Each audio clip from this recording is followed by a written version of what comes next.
क्या आपने कभी सुना है ऐसी देवी के बारे में जिनका जन्म मूर्ति से नहीं बल्कि दुनिया के पाप, मैल और आसुरी शक्तियों के खिलाफ एक चेतना से हुआ? एक ऐसी शक्ति जो सिंह नहीं बकरे पर सवारी करती है। एक ऐसी देवी जो काम, क्रोध, लोभ, मोह और तंत्र मंत्र जैसे कलयुगी विकारों को बोतल में भरकर अपने भक्तों को सुरक्षा देती है। तो आइए हम आपको लिए चलते हैं एक ऐसी आध्यात्मिक यात्रा पर जहां आपको मिलेगा मेलडी माता का वो रूप जिसे जानना हर किसी के बस की बात नहीं। ऐसे अनसुने और अद्भुत रहस्यों का खुलासा होगा सिर्फ इतिहास के रहस्य पर। क्या आप तैयार हैं इस रहस्य से पर्दा उठाने के लिए? तो जुड़े रहिए और जानिए वो सत्य जिसे बहुत कम लोग जानते हैं। तो आइए बिना समय गंवाए इस रहस्यमयी यात्रा की शुरुआत करते हैं। सतयुग की समाप्ति के समय दैत्य अमरूवा महान, प्रतापी, मायावी और वरदानी था। उसके अत्याचार से सृष्टि में हाहाकार मच गया। देवताओं के साथ महासंग्राम हुआ। देवता पराजित हो गए। उन्होंने महाशक्ति की स्तुति की। आदिशक्ति जगदम्बा सिंह वाहिनी दुर्गा प्रकट हुई और उन्होंने 9 रूप धारण किया। उनके साथ 10 महाविद्या और अन्य सभी शक्तियां प्रकट हुई। दैत्यों के साथ पुनः महासंग्राम छिड़ गया। 5000 वर्ष तक लगातार युद्ध हुआ। दैत्य अमरूवा के प्राण संकट में देख युद्ध छोड़कर भागा। राह में देखता है कि किसी मृत गऊ के देह का पिंजर पड़ा है। उसे लगा कि इस पिंजर में शरण लूं तो ये देव देवी नजदीक न आएंगे। अमरूवा उस पिंजर में समा गया। देवी शक्तियां पीछा करते वहां पर आईं। देखा शत्रु गौ के पिंजर में जा घुसा है। सभी ठिठक कर वहीं खड़ी हो गईं। मृत गौ का पिंजर अशुद्ध माना जाता है। इस अशुद्ध पिंजर से दैत्य को निकालना, वह भी पिंजर में घुसकर, असंभव है। बाहर निकाले बिना वध भी नहीं किया जा सकता। ऐसी विषम स्थिति देवी शक्तियां मजबूरी में हाथ मलने लगी। हथेली पर हथेली की रगड़ से ऊर्जा उत्पन्न हुई और मैल के रूप में बाहर आई। श्री उमा देवी ने युक्ति लगाया और सारे मैल को एकत्र कर मूर्ति का रूप दिया। सभी देवी और देव मिलकर आदिशक्ति की स्तुति करने लगे। तत्काल उस मूर्ति से आदिशक्ति स्वयं हाथ में खंजर ले 5 वर्ष की कन्या के रूप में प्रकट हो गई और पूछा, हे माताओं, मुझे बताओ क्यों मेरा आवाहन किया? देवियों ने सारी व्यथा कह सुनाई और सारा माजरा समझकर देवियों की इच्छा के अनुरूप वह कन्या गौ के पिंजर प्रवेश कर गई। यह देख आश्चर्यचकित हो दैत्य अमरूवा बाहर भागा और सायला सरोवर में जाकर कीधे के रूप में छिप गया। कन्या ने भी सायला सरोवर में प्रवेश करके दुष्ट दैत्य का वध कर दिया। सबने जय जयकार किया और अपने अपने धाम प्रस्थान किया। किंतु कन्या यदि स्वयं प्रकट होती तो काम निपटाकर लौट जाती। यहां तो उनकी रचना कर आह्वान किया गया था। अतः उन्होंने अपनी सृजनकर्ता उमिया माता को पकड़ा और अपना नाम, धाम और काम पूछा। उमिया ने उन्हें चामुंडा के पास भेज दिया। सत्य हमेशा कसौटी पर कसा जाता है। सत्य की परीक्षा होती है। चामुंडा ने उस अनाम कन्या को कामरूप कामाख्या विजय हेतु भेजा। चामुंडा जानती थी कि कामाख्या तंत्र मंत्र, जादू टोना और आसुरी शक्तियों की सिद्ध स्थली है। यदि ये वहां से विजयी होकर लौटती है तो इनकी वास्तविक शक्ति का आकलन होगा। फिर उसी के अनुसार नाम, धाम और काम सौंपा जा सकेगा। कन्या ने कामरूप के द्वार पर लगे पहरे को ध्वस्त कर दिया। मुख्य पहरेदार नूरिया मसान को पराजित कर दिया। कामाख्या नगरी में प्रवेश के साथ देखा तंत्र मंत्र, जादू टोना, काली विद्या, माया के ढेर, इन सबको समझने में ही अमूल्य समय जाया हो जाएगा। उन्होंने सबको घोल बनाकर बोतल में भर लिया। भूत, प्रेत, जिन्न, मसान, मांत्रिक, तांत्रिक सभी दुष्टों को बकरा बनाकर उस पर बैठकर हाथ में बोतल ले बाहर आ गई। जब चामुंडा के पास पहेनूची तो देवता, दानव सबने उनका जय घोष किया। चामुंडा ने कहा, जिस विद्या का प्रयोग दूसरों को दुख देने के लिए होता है उसे मैली विद्या कहते हैं। तुमने उसी मैली विद्या पर विजय पाई है एवं समस्त शक्तियों के हस्त रगदिहाट से उत्पन्न मैल से तुम्हारी उत्पत्ति हुई। इसलिए तुम्हारा नाम मेलडी माता होगा। तुम्हारा स्वरूप कलयुग की महाशक्ति रूप के लिए हुआ है। तुम कलयुग के विकार अर्थात मैल, काम, क्रोध, मद, लोभ, मोह और मत्सर का नाश करने वाली शक्ति हो। अतः सारा संसार तुम्हें श्री मेलडी माड़ी के रूप में पूजेगा। तुमने समस्त दुष्टों को बकरा बना दिया है, अब यही तुम्हारा वाहन होगा। संस्कृत में बकरे का अज कहा जाता है। अज का एक अर्थ ब्रह्मांड भी होता है। बकरे के ऊपर या ब्रह्मांड के भी ऊपर विराजने वाली आदिशक्ति हो। स्थायी रूप से सौराष्ट्र की भूमि तुम्हारा वास स्थान होगा, परंतु तात्विक रूप से समस्त देहधारियों की जीवनी शक्ति के रूप सारी सृष्टि में तुम्हारा वास स्थान होगा। कलयुग में तुम बकरा वाली मेलडी माता के नाम से घर घर पूजी जाओगी। वैसे तो मेलडी माता के मुख में ममता, नेत्रों में करुणा है और हृदय में प्रेम है। वे अष्टभुजी रूप में दर्शन देती हैं। बकरे की सवारी है। 8 भुजाओं में अस्त्र शस्त्र हैं जो निम्नवत कहे गए हैं। दोस्तों, अभी तक हमारी यात्रा समाप्त नहीं हुई है। जो आपने अब तक जाना वो सिर्फ एक झलक थी। अभी तो रहस्य के पर्दे उठने बाकी हैं। जय हो। अब कथा में आ गया है एक राजा, और जब राजा मेलडी माता के मार्ग से जुड़ता है तब कथा में चमत्कार, संघर्ष और अंततः मोक्ष का भाव आता है। चलिए सुनिए मेलडी माता और राजा वीरमदेव की कथा। बहुत समय पहले सौराष्ट्र की सीमा पर एक छोटा राज्य था, गगनपुर। उस राज्य में कोई संतान नहीं थी। राजा और रानी ने मन्नत मानी, व्रत किए, परंतु कोई लाभ नहीं हुआ। एक दिन रानी जंगल में स्नान करने गई। वहां उसे एक कन्या दिखाई दी जो एक बकरे पर सवार थी। उसके हाथों में त्रिशूल और खंजर था, नेत्रों में ज्वाला थी, फिर भी मुख पर करुणा थी। माता ने कहा, रानी, तुमने मुझे नहीं पुकारा, फिर भी मैं आई।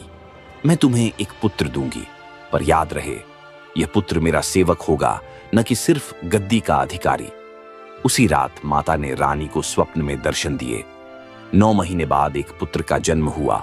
नाम रखा गया वीरमदेव। वीरमदेव जब 5 वर्ष का हुआ तो एक दिन बकरे के पीछे दौड़ते दौड़ते जंगल में खो गया।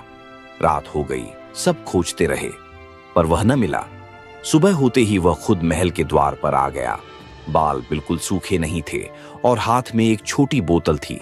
उसने कहा, मैं मां मेलडी के मंदिर में था, उन्होंने मुझे ये दी है, ये बोतल संकट में खोलना, पर लोभ में नहीं।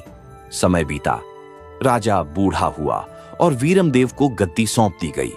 उसका शासन न्यायप्रिय, धर्मनिष्ठ और मेलडी माता के भक्ति से भरा हुआ था। हर शनिवार मंदिर में भंडारा होता और काली चौदस पर विशेष यज्ञ। परंतु पड़ोसी राज्य का राजा धीरपाल उससे ईर्ष्या करता था। उसने वीरमदेव के मंत्री को खरीदा और एक रात राज्य पर हमला कर दिया। राजा वीरमदेव के पास सिर्फ 300 सैनिक बचे थे, बाकी सब मर चुके थे। मंत्री ने विश्वासघात किया, महल के द्वार टूट चुके थे। राजा ने मां की बोतल निकाली। मां ने कहा, वीर, ये आखिरी परीक्षा है। क्या तू अपने प्राण की चिंता करेगा या प्रजा की रक्षा करेगा?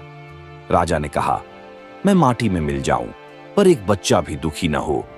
उस पल बोतल से मां प्रकट हुई, अष्टभुजी रूप में, बकरे पर सवार और उनके साथ 108 वीरों की सेना। उन्होंने एक क्षण में युद्ध का पलड़ा पलट दिया। धीरपाल की सेना भाग गई।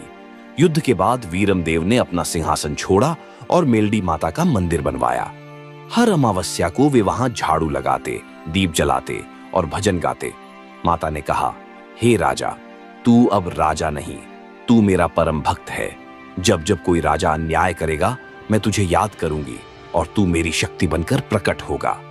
आज भी सौराष्ट्र में एक मंदिर है, वीरमनाथ धाम, जहां कहा जाता है जो वहां सिर झुकाता है उसे सच्चा मार्ग मिलता है और मेलडी माता की कृपा से उसका मन भी राजा बनता है। बहुत समय पहले सौराष्ट्र में स्वर्ण नगरी नामक एक अत्यंत समृद्ध राज्य था। उसका राजा था हेमराज, जो अपने वैभव और यश में डूबा हुआ था। उसके महल में सोने की दीवारें, चांदी के फर्श और हीरों से जड़े सिंहासन थे। परंतु हेमराज का एक दोष था, वह खुद को ईश्वर से भी बड़ा समझता था। राजा कहता, मेरे राज्य में किसी देवी की जरूरत नहीं, मैं ही पालनहार हूं, मैं ही रक्षक हूं। राज्य में मेलडी माता का एक प्राचीन मंदिर था, पर राजा ने वहां जाना बंद कर दिया और एक दिन मंदिर गिराने का आदेश दे दिया। उस रात हेमराज को नींद नहीं आई। स्वप्न में एक तेजस्वी कन्या बकरे पर सवार होकर आई। उसके हाथों में खंजर, त्रिशूल, बोतल और चक्र थे। उसने कहा, हे हेमराज, तुमने मेरा मंदिर तोड़ना चाहा, इसलिए मैं चेतावनी देने आई हूं। अगर तुम कल सूर्य निकलने से पहले मंदिर में आकर क्षमा नहीं मांगोगे तो तुम्हारा राज्य स्वर्ण नगरी नहीं, श्मशान नगरी बन जाएगा। हेमराज घबरा उठा, पसीना पसीना हो गया। अहंकारी राजा ने सोचा, यह तो एक सपना था, मैं किसी कन्या से क्यों डरूं। अगले दिन जैसे ही सूरज निकला, राज्य के कुएं सूखने लगे, सोने की दीवारों में दरारें पड़ गईं और अन्न भंडार में चूहे लग गए। राजा घबरा गया। तब उसे एक वृद्ध साधु मिला जिसने कहा, तूने शक्ति को चुनौती दी है, जब तक तू मेलडी माता के चरणों में न गिरे शांति नहीं आएगी। राजा नंगे पांव दौड़ता हुआ माता के खंडहर हो चुके मंदिर पहुंचा। वहां बैठकर घंटों रोया और प्रार्थना की, हे मां, मैं अंधा था, अब सत्य देख रहा हूं, मुझे क्षमा करो। अचानक तेज हवा चली, मंदिर का टूटा हिस्सा अपने आप जुड़ गया, दीप जल उठा और माता प्रकट हुई करुणा से भरी मुस्कान के साथ। हे हेमराज, मैं दंड देने नहीं, चेताने आती हूं। तूने यदि सच्चे हृदय से पुकारा है तो मेरी कृपा तुझ पर बनी रहेगी। हेमराज ने गद्दी त्याग दी और मेलडी माता का भक्त बन गया। उसने पूरे राज्य में माता के भजन शुरू करवाए। हर पूर्णिमा को मेलडी माता का विशाल उत्सव मनाया जाने लगा। अब स्वर्ण नगरी का असली वैभव धन में नहीं, भक्ति में था। और इसीलिए आज भी कहते हैं, मेलडी माता सिर्फ भक्त नहीं, दुष्टों को भी रास्ता दिखाती है। जो अहंकार करे उसे गिराकर उठाती है और जो सच्चे मन से पुकारे उसके जीवन को अमृतमय बना देती है। सौराष्ट्र के एक ओर बसे चंद्रपुर राज्य का राजा था भोजराज। बड़ा दयालु, धर्मात्मा और प्रजाप्रिय था, परंतु उसका जीवन एक दुख से घिरा था। इकलौते पुत्र युवराज विवेक की अकाल मृत्यु। राजा टूट गया, राज्य में चुप्पी छा गई। वह रोज महल के मंदिर में बैठकर रोता और भगवान से पूछता, हे प्रभु, क्या मेरा धर्म, दान, तप और न्याय सब व्यर्थ था? क्या कोई शक्ति नहीं जो मृत्यु को पलट सके? एक दिन मंदिर के द्वार पर एक वृद्धा आई, बकरे पर बैठी थी और उसके हाथ में एक बोतल थी। उसने कहा, राजा भोज, मैं आई हूं तेरा संतुलन लौटाने। तेरा पुत्र तुझसे दूर नहीं, बस एक परत पार है मृत्यु की। राजा हतप्रभ, कौन हो तुम? क्या तुम कोई योगिनी हो? वृद्धा हंसी और कहा, मैं मेलडी हूं, कलयुग की शक्ति, और आज मैं तुझे मृत्यु के पार ले जाऊंगी क्योंकि तेरा हृदय सच्चा है। माता ने बोतल खोली, उससे निकली रहस्यमयी ध्वनि और राजा की आत्मा बाहर आ गई। शरीर वहीं रह गया और आत्मा को माता ने अपने साथ ले लिया मृत्यु के लोक। वहां अंधकार था, चीत्कार, डर और प्रेत। भोजराज डगमगाया नहीं, माता के पीछे चलता रहा। मृत्यु के देवदूत बोले, राजा, यहां आने वाले कभी लौटते नहीं। तू क्यों आया है? राजा बोला, मैं अपने पुत्र को लिवाने आया हूं, उसकी मृत्यु समय से पहले हुई है। तभी न्याय का तराजू आया, जहां भोजराज के पुण्य, उसके पुत्र के कर्म और मृत्यु का समय तोला गया। तराजू एक ओर झुका, मृत्यु भारी पड़ी। राजा का चेहरा उदास हो गया। तभी माता मेलडी ने कहा, हे काल, हे यम, ये वही राजा है जो हर अमावस्या को भूखों को भोजन देता था, जिसने अन्याय के खिलाफ युद्ध किया, जिसने मुझ में विश्वास रखा जब सबने मुंह मोड़ा। तब एक प्रकाश हुआ और न्याय का पलड़ा बदल गया। युवराज विवेक की आत्मा आई, माता के आशीर्वाद से शरीर में लौटी। राजा की आत्मा भी वापस लौटी। महल में कोहराम था, पर जैसे ही राजा और पुत्र आंख खोलकर उठे, पूरा राज्य जयकार से गूंज गया। माता ने कहा, हे भोजराज, तू केवल राजा नहीं, तू भक्त है। मृत्यु को जिसने हराया है उसका राज्य अजेय रहेगा। और आज भी चंद्रपुर में कहा जाता है, जिस घर में माता मेलडी की साधना होती है वहां अकाल मृत्यु नहीं आती।